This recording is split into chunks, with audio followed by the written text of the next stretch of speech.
saying is number one in the state when you put us in chronological order. We've held that position since our inception in 1990. And I would continue to brag about chapter 1, but I work an honest program, so let's move on. So, yeah, very serious about recovery, you know. I think most of you are familiar with the fall of Mr. Bill Cosby. More importantly, the women close to him. So I wore this shirt to the last treatment center I went to, and they deemed it inappropriate. And I told them that to me, that reminds everybody out there the dangers of a big straight. They didn't fall for it. But you know, that treatment place was pretty good. I tried to be serious. I really did. I made it about 3 weeks. But then the nurse calls me in, and she says, hey, we just need to go through your paperwork and smooth some things out. I said, okay. She says, how do you identify? And I was confused, because I was born in 80, you know, and I didn't get it. It was the first time I'd ever been asked. And considering I'd been in a men's only facility for 3 weeks already, you'd think she would have had that figured out. So I'm like, identify what? Sight? Sound? What do I identify in here? She says, gender. Oh. Pretty sure that's a penis. She says, oh, you identify as male? I'm like, well, would you like to identify it?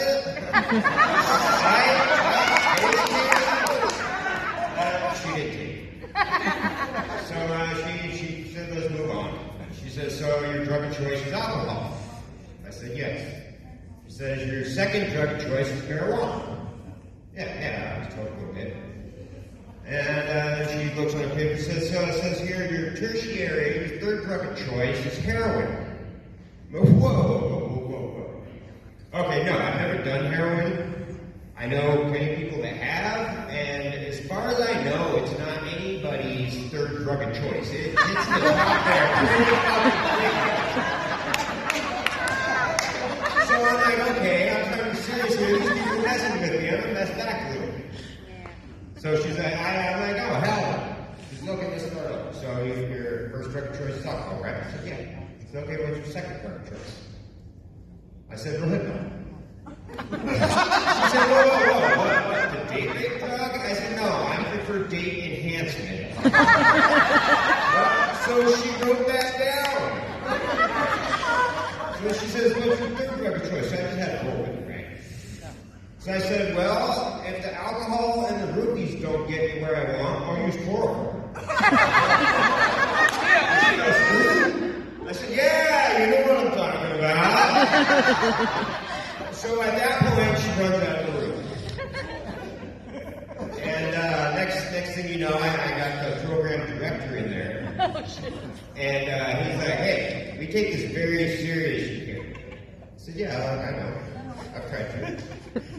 No, you know, we're serious. I said, yeah, I take recovery very serious. He says, so why are you telling jokes to my nurse? So what do you mean? He says, you told her you take roofies? I said, no, I told her I use roofies. So, yeah, that was when they invited me to leave that period.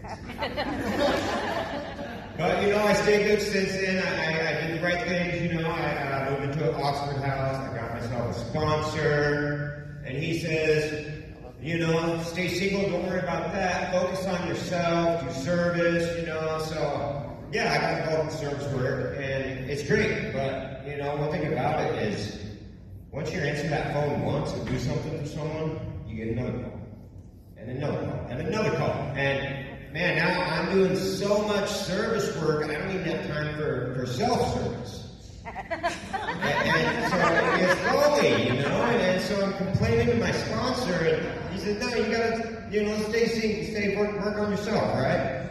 Well, then I hear that the Betty Ford Clinic and UC Berkeley did some studies, and they say that those that are in a relationship are three times more likely to succeed in their first year if they're in a relationship. So, I need to be in a relationship, right? I talked to my spouse about it. He said, no, that's for people already in relationships. So, I talked to this friend of mine, and he introduced me to the concept of transactional relationships. I thought, yeah, so I read that by my sponsor, and he's like, no, that's not a thing. And I'm like, yeah, Betty Ford said so, and he says I was wrong, but so. I fired my sponsor. I mean, that guy's so outdated. He's had me read out this book that's like 100 years old or some shit. So you know, I went back to my friend to find out about this transactional relationship, you know, and my friend tells me about this place near Seattle called Aurora, where you can find these transactional relationships. Right? So my friend Ricky, anonymity, my friend Ricky N tells me about this place. I mean, he describes it as magical. It's like Disneyland, but it's cheaper, and there's usually not lines, and you can drive until you're exhausted, right? So I'm gonna check this place out, but I've never paid for sex before. I never had to. Back when I was drinking and clubbing, like, women just fell in my lap. Like, literally, sometimes I worked that out. So, I decided to go down there and check it out. So I hadn't done it, I wanted to do a little research, right? Because this is like tuna. I want to make sure I'm getting, you know, product may contain something different. No, I want to make sure I'm getting what I'm paying for, right? So I did some research. I found out real quickly that those women down there on Aurora don't like it when you ask for their ID. And then I thought, well, let's see if they got original parts. And I asked to see a baby picture. So now I'm no longer allowed on the road. I'm still single, right? And I'm coming up on a year, so it's good because I'm very serious about my sobriety. And being in a relationship means that I'm 3 times more likely to succeed. I mean, I'll do whatever it takes. So if there's any single ladies out there that want to be a hero, you come get with me after the show. You can help save my life tonight. And if you'd rather just forget about me, go ahead and meet me up back. I got something for that too. Thank you.